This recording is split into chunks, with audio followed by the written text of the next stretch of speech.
morning. Good morning.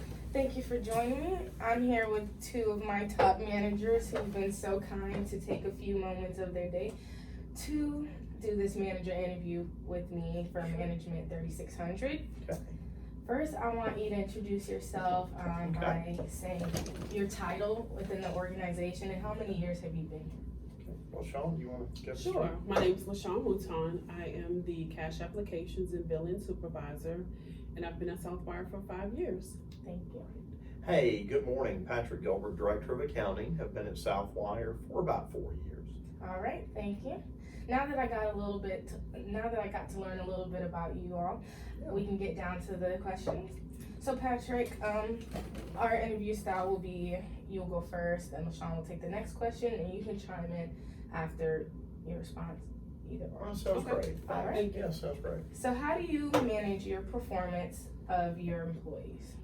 Well, I think the way I manage my performance of my employees is, I start off by trying to set expectations. Lay out what the project is, what it's about, what's expected of them. And I try to give them any metrics that we can utilize to measure performance, whether it's, errors is always one or absence of errors. Timing is usually a key way I measure folks. I set out what the deadline is, and that's very important. And I mentioned that to employees, we've got to hit certain, key time dates. And so that's it. And then once something's done, I like to talk with my employees about how we did. I like to talk about the good, and if something negative happened, I try not to be too negative about it. I try to think about, well, how can we build upon this for the future? Because everybody's going to make mistakes, but what you want to do is say, okay, here's a little bit of an issue. Let's turn that into a positive for the future. Awesome. I think it's very important to manage by expectations, because if you set the groundwork for what you're looking for in the end, you have a great team. Most of the time they'll step up and say, hey, if I know what I'm supposed to do, then they'll make you happy. That's right. Thank you for that. So, LaShawn, how has your management style changed as you got more experience with it? It's interesting because I've been in management for a very long time, and I've seen the people that we've started to employ change over time. And by that I mean, when I used to interview people, who were more skilled in the area that they were working in, and because of the role I'm in now, it's more of an entry-level position. So now I'm interviewing younger talent. And so what my managing style has had to change, because I've had to learn different personalities a little bit different than the way I actually grew up.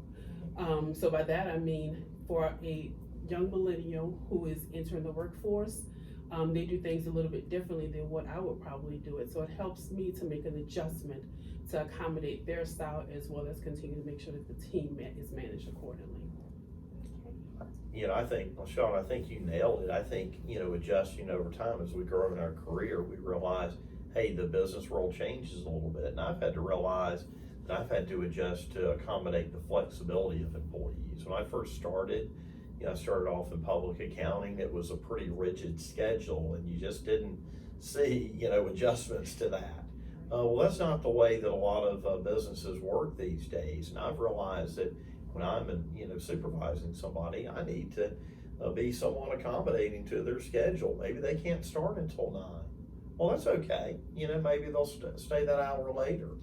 And I've also realized not just to focus more on flexibility, but to realize mistakes are going to happen, and try to prepare, for mistakes that could happen before they do happen. So be ready for things to maybe go down multiple paths. Don't just have a project set up so that only one outcome is acceptable, and then it's disastrous if that doesn't happen. Realize, hey, problems can and do happen.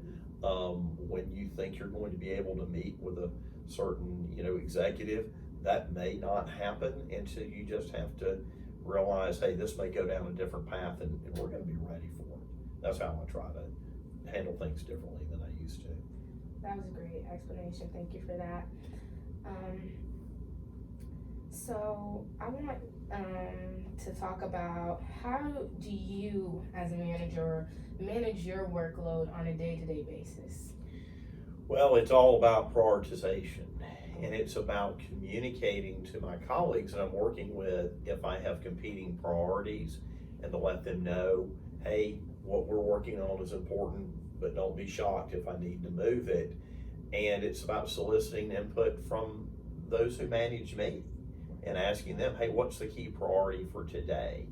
And just being flexible too, prioritizing, trying to understand, hey, this is key, number one, item number two, number three, and having that willingness to be flexible, and instilling that in people that I manage, to let the team know, hey, here's what's important today, and I'll let you know as soon as possible if that needs to change. I definitely agree with that, being able to prioritize, and more importantly, being flexible, because you can't be so rigid you're unable to change a deadline or able to move something around. And communicating that with your team to let you know, hey, it's okay to say, hey, we need to change something so that we can be successful in the end. So flexibility is very important. Yes, from what I'm hearing, you both have good styles with communicating with your team, and I just feel like that's what you need in an organization in order to be successful. A manager should be able to work